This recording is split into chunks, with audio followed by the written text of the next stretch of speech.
Magandang araw mga kaibigan. Pag-usapan natin ngayon ang tila baga pagbaliktad ng gobyerno tungkol sa kanilang kooperasyon sa International Criminal Court. Okay, gusto ko munang i-shout out si Doktora Jocelyn M. Sumilhig, taga San Carlos City, Negros Occidental. Salamat po, Doktora, sa inyong panonood sa ating channel. Okay, dito sa post ng News 5, kooperasyon sa ICC. Okay. Sabi dito, nagpahayag ang Pilipinas ng posibilidad ng pakikipagtulungan sa International Criminal Court sa investigasyon nito sa war on drugs ni dating Pangulong Rodrigo Duterte. Okay. So bago ko ituloy yung post, ilang beses na pong nagsalita ang Pangulo tungkol nito na wala ng jurisdiction ang ICC sa Pilipinas dahil nag-withdraw na po ang ating bansa. Kahit nung, I think, senador pa lang siya, Senator Bongbong Marcos, may mga recorded statements niya, in-interview siya ni Maharlika noon na, no way, sabi niya, they are foreigners, wala silang karapatan na maghimasok sa atin. Ganon yung statement ng Senador Bongbong Marcos noon. Ang recorded interview ni Maharlika, hawak ni Maharlika, napanood ko eh. And then, bago mag-eleksyon, noong May 2022, tinatanong din yan, very clear yung stand ng candidate BBM na no way, walang pakialam ang ICC sa bansa. Then, nung nanalo na siya, at ito na nga, nung medyo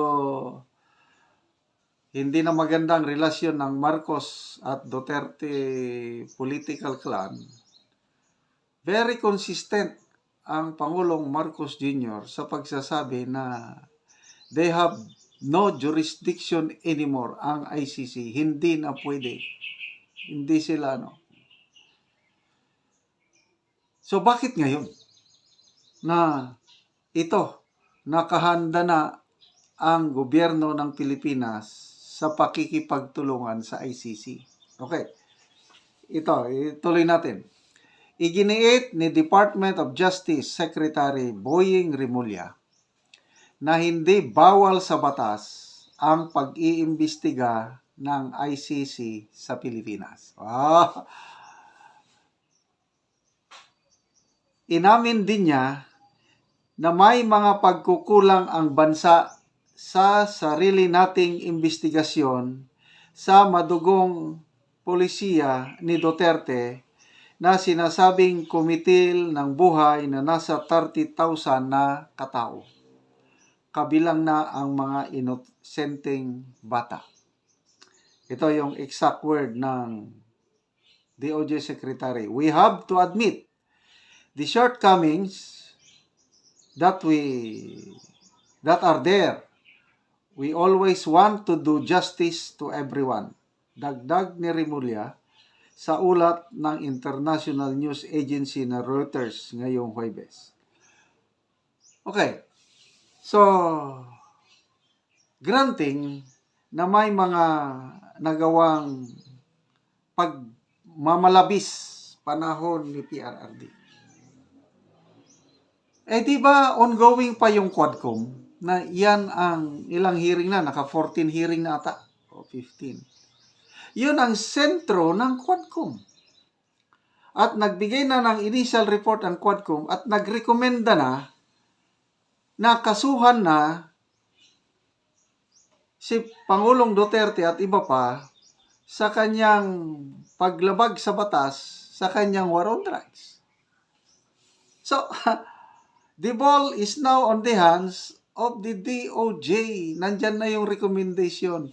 Nandyan na yung supposed mga findings ng Quadcom.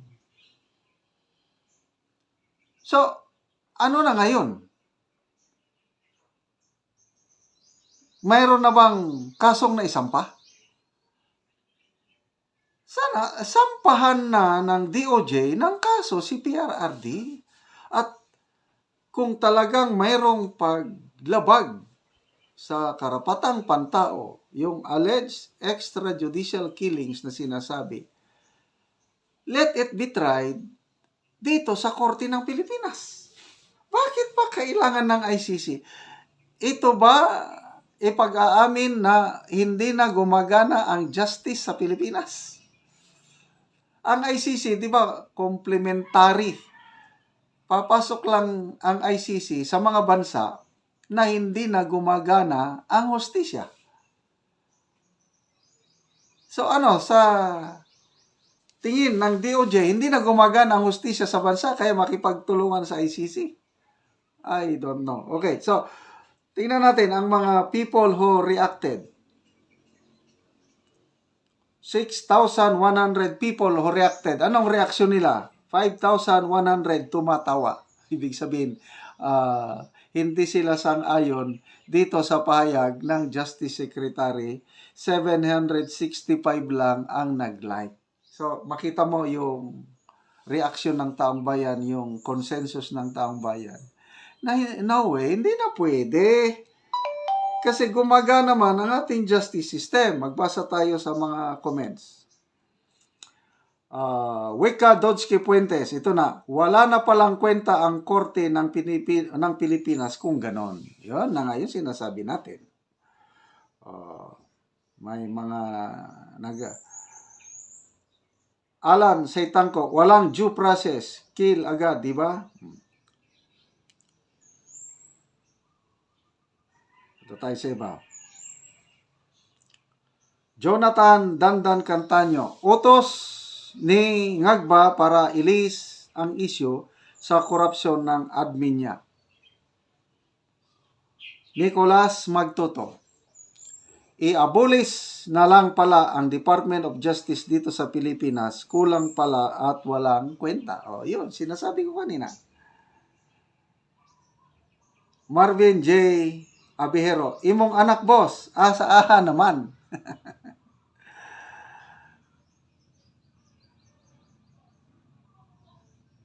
Jayla Ezekiel Inso, laban bawi na ba?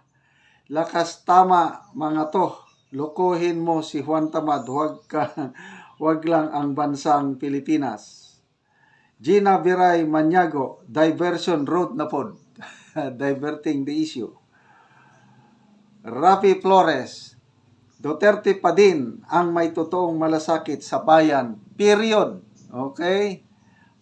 Kahit anong hugas nyo, lalabas ang katotohanan. Duterte ang pag-asa ng Pilipinas. Fe Alinghawa, gidivert na pod ang issue kay nabuking man ang fill in the blanks nga BICAM report. Anyway, so yun na nga, mga comments ng taong bayan negative dito sa pahayag ng DOJ na pwedeng makipagtulungan ng gobyerno sa ICC pag-investigate sa war on drugs ni PRRD. Again, mga kaibigan, gusto ko kayong pasalamatan sa inyong panonood. Nakakatulong po tayo sa ating income sa YouTube channel nito dahil sa inyong panonood, nakakatulong tayo sa Talaandig Tribe sa Bukidnon. Namimigay tayo ng yero at pako sa kanila para ma-repair nila ang kanilang sira-sirang bahay or makapagpatayo ng bagong bahay. Salamat sa inyong tulong. Panoorin nyo ang video na ito. Muna ni siya ang balay nga kuan gyud siya kanang tulo na.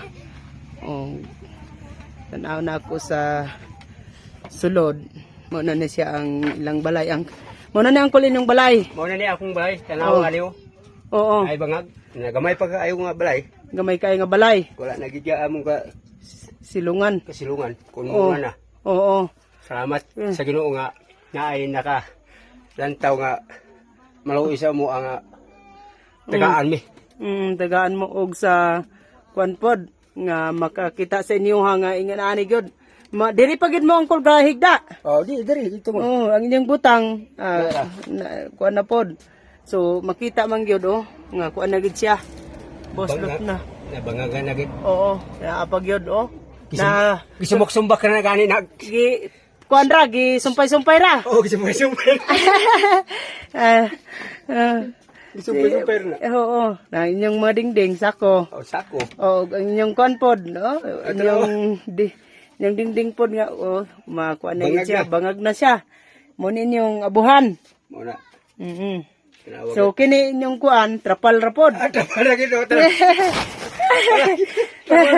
Inyong kuan sa inyong balay. So, lisod yun ang kulba nga, wa tay balay nga magtulo pag yun. Imbes bulangoy ra atong kakanon. Gatuloan pagita. Oh, bulangoy ra kadadlaw-adlaw inyong pagkaon. Oo, tanawan yo, biji.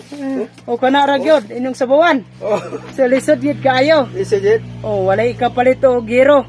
Wala gid. Oh, Kay pobre gid kayo. pobre kayo. O, nyani ang ilang kabutang ang makakita sa ilang kuaning taon. Kana daw ang ilang ginasabawan. Okay na yo. Oh. Kamu mura amo. O, kamuti. Kamote. O, kana gyud. Oh. Mm.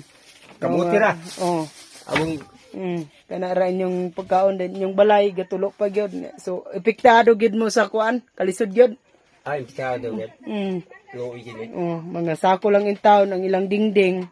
O, ang ilang ato kuan na gyud tulo na gyud kaayo. Ang ilang higdaanan.